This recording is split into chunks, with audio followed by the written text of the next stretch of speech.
A paz do Senhor Jesus, meus amados irmãos, vamos começar aqui mais um cafezinho com Jesus. Eu sou o pastor Alex, que apresenta o cafezinho, e hoje estamos aqui no nosso quinto áudio, quinto estudo, Elias e os profetas, Hoje é o último.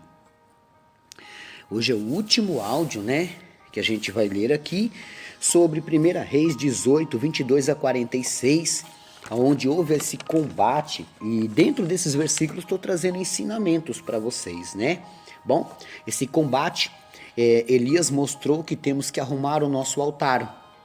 Tem muita gente entrando em guerra com o altar quebrado, e isso complica. Não pode, não dá. A gente tem que saber, meus irmãos, como estamos.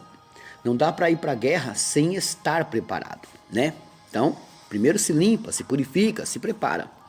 Bom, abre a sua Bíblia em 1 Reis. Vamos lá? Estou com a minha Bíblia aqui. No seu capítulo 18 e no versículo 41,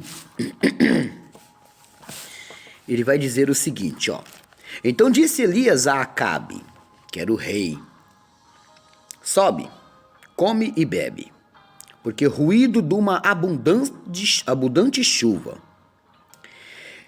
Fazia tempo que não chovia.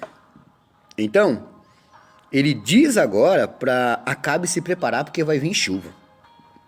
E Acabe subiu a comer e a beber, mas Elias subiu ao cume do Carmelo e se inclinou por terra. E meteu seu rosto entre os joelhos e disse ao seu moço, sobe agora e olha para a banda do mar.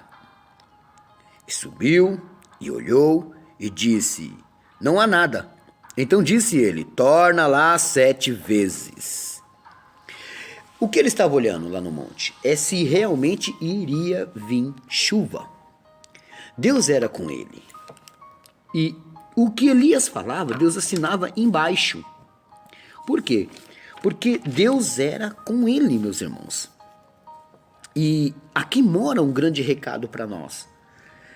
Deus, confirmando o ministério de Elias, quando Elias fala, as coisas aconteciam porque Deus confirmava o seu ministério. O problema é que tem muita gente que Deus não confirma seus ministérios e eles querem profetizar à força, eles querem que aconteça o milagre à força, nem que eles tentem dar uma ajudinha.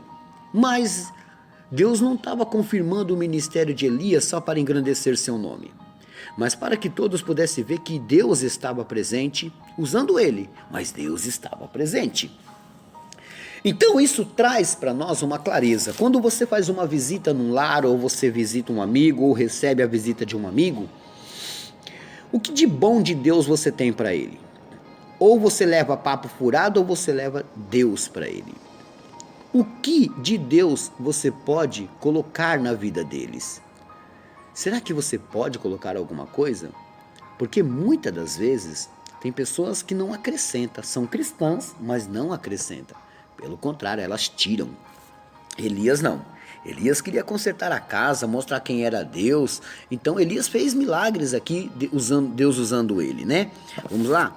Verso 44 diz assim, E sucedeu que a 7ª vez disse, eis aqui uma pequena nuvem como a mão de um homem, subindo do mar.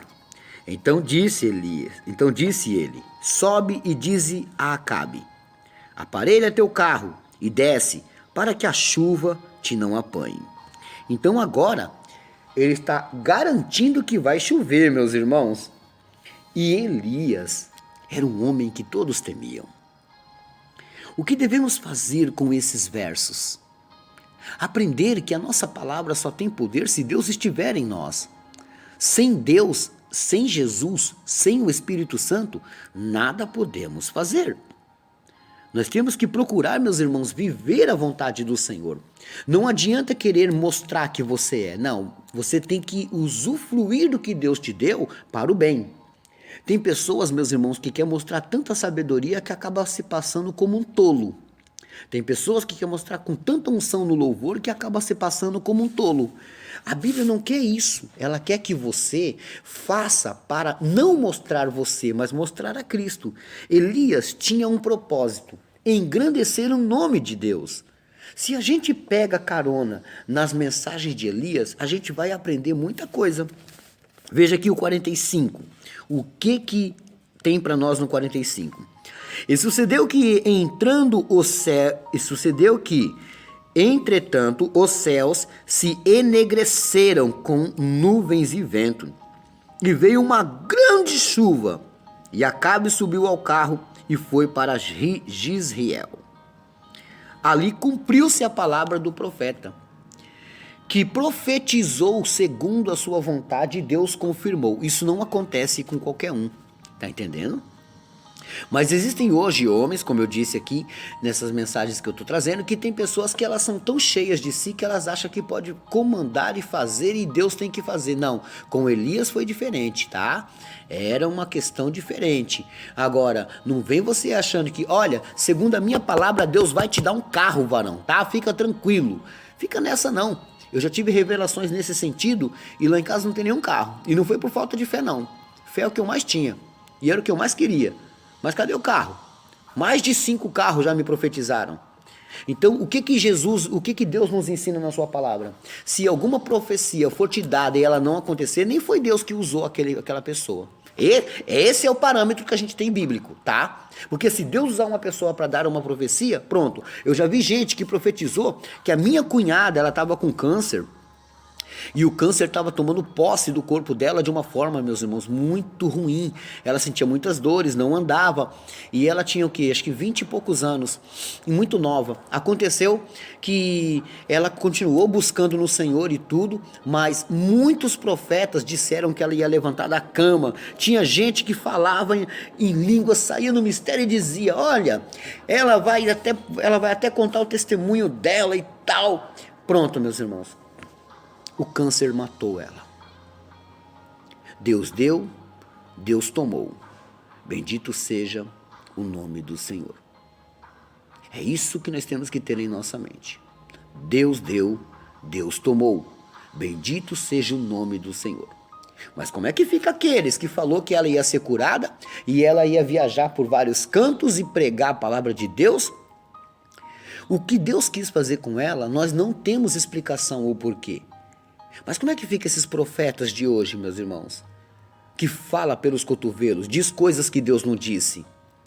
Então, toma cuidado, porque esse profeta aqui era homem de verdade. Ele enfrentou 850 profetas e ainda deu um recadinho para o rei. Come, bebe e sai correndo, porque a chuva vem aí. E mesmo assim, meus irmãos, não chovia há muitos tempos. Então ele profetizou a chuva. Tudo isso é para nos mostrar o quê? Que existem profetas de verdade? Existe. Pessoas que vão profetizar e vai acontecer. Como na minha vida já aconteceu também. Mas infelizmente que no meio de 10 profetas, um é verdadeiro. E a gente cai na lábia dos outros 9. É pesado. É complicado. Último versículo. E a mão do Senhor estava sobre Elias, olha aí, o qual cingiu os lombos e veio correndo perante Acabe até a entrada de Jizreel. A palavra de Elias se cumpriu. E aqui deixa claro, a palavra aqui deixa claro que Deus era com Elias. Deus estava com Elias. Então, o que Elias quisesse fazer, segundo a vontade do Senhor, seria feita. Por quê? Porque ele era um homem de Deus, né? Quando uma pessoa agrada a Deus, ela segue o reino do Senhor, Jesus é com ela, meus irmãos. A gente pode fazer obras maiores ainda, como o Senhor mesmo disse. Podemos fazer obras maiores ainda, tá? Do que aquelas que ele fez. Tá? Mas o que acontece com a nossa vida que a gente não faz? Por que será que a gente não consegue? Então, tudo isso é para nos ensinar, para nos mostrar o quanto precisamos, meus irmãos, de santidade, de buscar a vontade do Senhor, de fazer a vontade do Senhor, tá entendendo? É isso que nós precisamos, meus irmãos, é disso que nós precisamos. Eu creio que você entendeu todo esse estudo. Eu creio que Deus fez você lembrar de alguma profecia que não aconteceu, de alguma coisa que até aconteceu. Então, saiba valorizar a obra de Deus. Não critique, não aponte o dedo para ninguém. Você vai ver que tem pessoas que pelos seus frutos você vai conhecer quem são eles. Tá entendendo? Então, apenas receba Deus na sua presença mas cuidado com os falsos profetas. Deus abençoe a todos e fiquem todos na paz do Senhor Jesus, meus amados irmãos. Bom, meus irmãos, anote aí a lição de casa de hoje, 1 Coríntios 13:14, 1 Coríntios 13:14, né? Está fazendo aniversário hoje o pastor Kione, da Igreja Assembleia de Deus, Ministério Renovação e Restauração. E um abraço para a irmã Neide, daqui de São Paulo, né? Pastor Kione, feliz aniversário e que Deus te abençoe grandemente, viu? Glórias a Deus, um grande abraço a todos do ministério aí, tá bom? Bom, meus irmãos, quero mandar um abraço aqui para os ouvintes das rádios que passam o cafezinho, tá? Rádio Semeador 97,9, apresentada pelo Spark Rubens, lá de Chalé de Minas, né? Tem ouvinte meu aí de Chalé de Minas? Também um abraço para os ouvintes da Rádio Comunitária Voz do Calabar, apresentado por Jonatas e Juliane, lá do Calabar, né? Glórias a Deus. Também um abraço para os ouvintes da Rádio Sintonia FM, lá da cidade de Teófilo Otoni, Minas Gerais, com o irmão Airan Rolim. E um abraço também para os ouvintes da Rádio Paraíso, com o pastor Cícero Araújo de Minas Gerais. Baixe pela Google Play, meus irmãos. Por enquanto é só, né? São muitas rádios, mas todos os dias eu vou falando um pouquinho, ok? Quero mandar um abraço aqui também para os ouvintes lá do Acre. Fico feliz, meus irmãos. Olha só, eles estão bem longe de mim. Para lá eu nunca fui ainda não. Mas eles são ouvintes, né? Um abraço para todos os ouvintes do Cafezinho com Jesus, lá do Acre, né? Um abraço para os ouvintes de Alagoas. E um abraço para os ouvintes dos irmãos lá do Ceará. Um abraço para os meus ouvintes do Pará e um abraço para os meus ouvintes do Rio de Janeiro. Glórias a Deus por isso. Pastor, como é que eu peço seus PDFs? Olha, você pode falar comigo, tá? Para me ajudar, porque cada R$5 de cada PDF que eu vendo, eu compro alimento, meus irmãos. Se eu vender um PDF, já tenho R$5 para juntar mais um pouco e comprar um açúcar, um feijão, tá entendendo? Então, o meu número para você pedir meus PDFs é 11 9 30 18 08 70. Pastor, eu quero te enviar um presente. Tá bom, envia por esse endereço aqui, ó. Avenida Lucas Nogueira Garcês, número 790, CEP 08563-115, Poá, São Paulo. Alexandre Souza do Carmo, tá? Eu ganhei um livro maravilhoso. Me mandem presentes, tá? Eu aceito. Olha, meus irmãos, por hoje é só e amanhã tem mais.